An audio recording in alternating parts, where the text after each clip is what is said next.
Bismillahirrahmanirrahim. Assalamualaikum warahmatullahi wabarakatuh.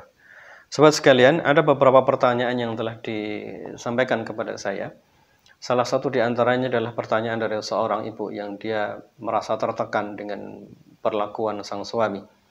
Hanya saja saya tidak mendapatkan konfirmasi secara langsung dari sang suami, sehingga saya tidak bisa membandingkan apakah betul ini penilaian yang benar ataukah sebuah persepsi karena salah komunikasi atau yang lain sebagainya.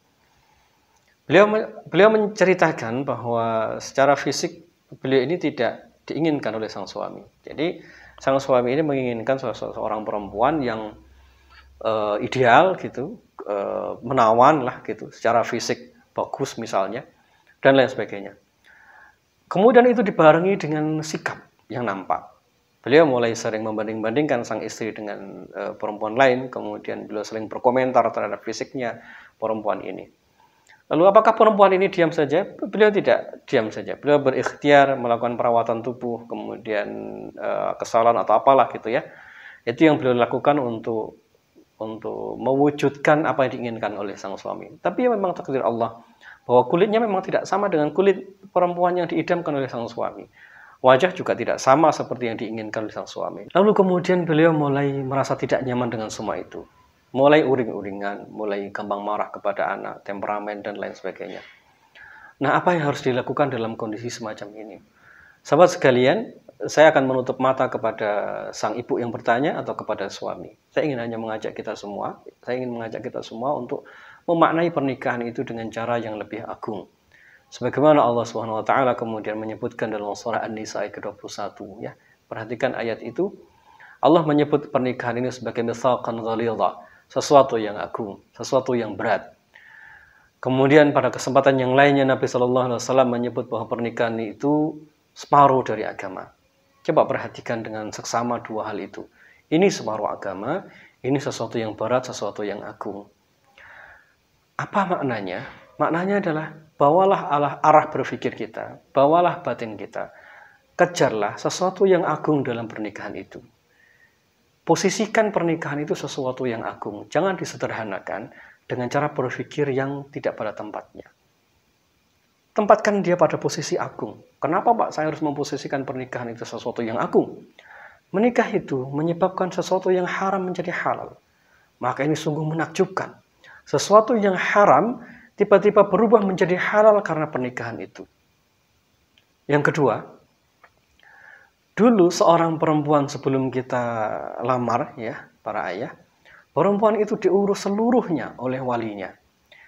Nafkahnya, kehidupannya, pendidikannya, masa depannya semuanya dihandle, semuanya diurusi oleh seorang ayah dan seorang ibu. Karakternya dibina oleh mereka, agamanya dibina oleh mereka.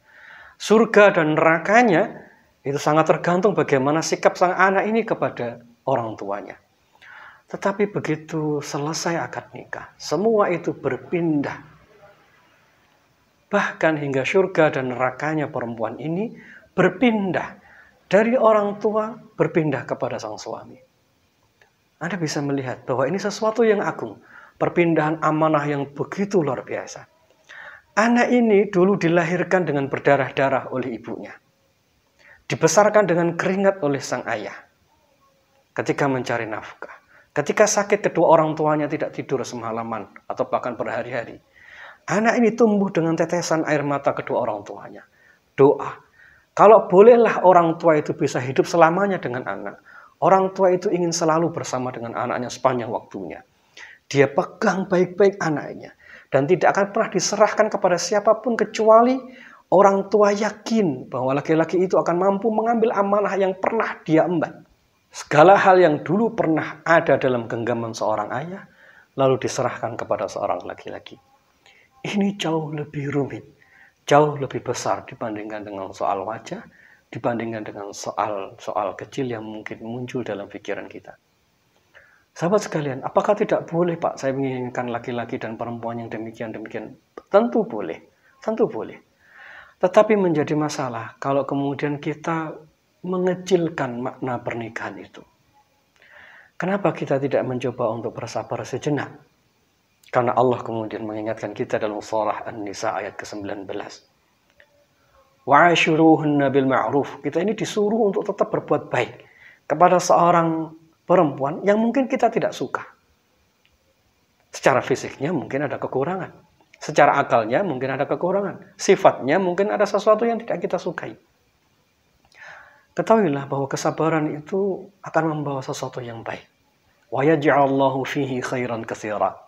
Kesabaran kita untuk berbuat ma'ruf kepada pasangan itu mendatangkan kebaikan yang banyak.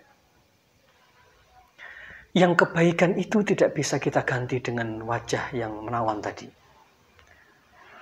Kawan-kawan sekalian, para suami dan para istri, mari sama-sama kita memaknai pernikahan dengan cara itu. Ini sesuatu yang besar, ini sesuatu yang agung, maka jangan disederhanakan dengan hal-hal yang kecil. Ketika pikiran kita ini fokus kepada hal-hal yang besar, maka kita akan menemukan banyak hal besar yang perlu diselesaikan di sana. Coba perhatikan. Ketika pikiran kita fokus kepada hal yang besar, seperti yang tadi diemban oleh orang tua, coba perhatikan. Apa sih keresahan orang tua kepada anak? Apa yang membuat hati orang tua resah? Salatnya. Apakah anaknya menutup aurat atau tidak? Apakah anaknya mandiri atau tidak? Apakah anaknya melakukan dosa atau tidak? Itu yang membuat keresahan orang tua kepada anak. Tanyakan ini kepada nurani kita semua. Dan itulah yang sekarang berpindah dari orang tua kepada laki-laki yang tadi mengambil perempuan ini. Keresahan itu munculkan dalam dada kita semua, wahai para ayah, supaya kita bisa melihat hal yang besar.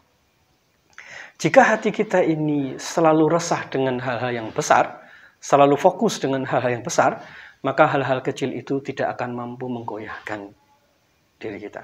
Namun sebaliknya, jika pikiran kita terlalu fokus kepada hal-hal yang kecil, kita tidak menempatkan pernikahan tadi dengan makna mitsaqan ghalidha secara hakiki, maka perhatian kita akan fokus kepada hal-hal kecil.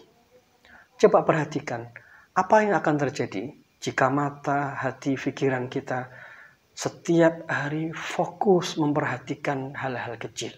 Hal-hal yang besar itu akan luput dari penglihatan kita. Kita resah ketika istri kita tidak bisa masak. Kita resah ketika suami kita mungkin kurang rapi di rumah. Tapi tiba-tiba batin kita tidak akan pernah resah ketika dia meninggalkan sholat. Kita santai, tenang saja ketika melihat anak tidak menutup aurat. Kita tetap bisa tersenyum saja ketika kita melihat istri kita tidak menutup aurat dengan baik. Nauzubillah, summa nauzubillah.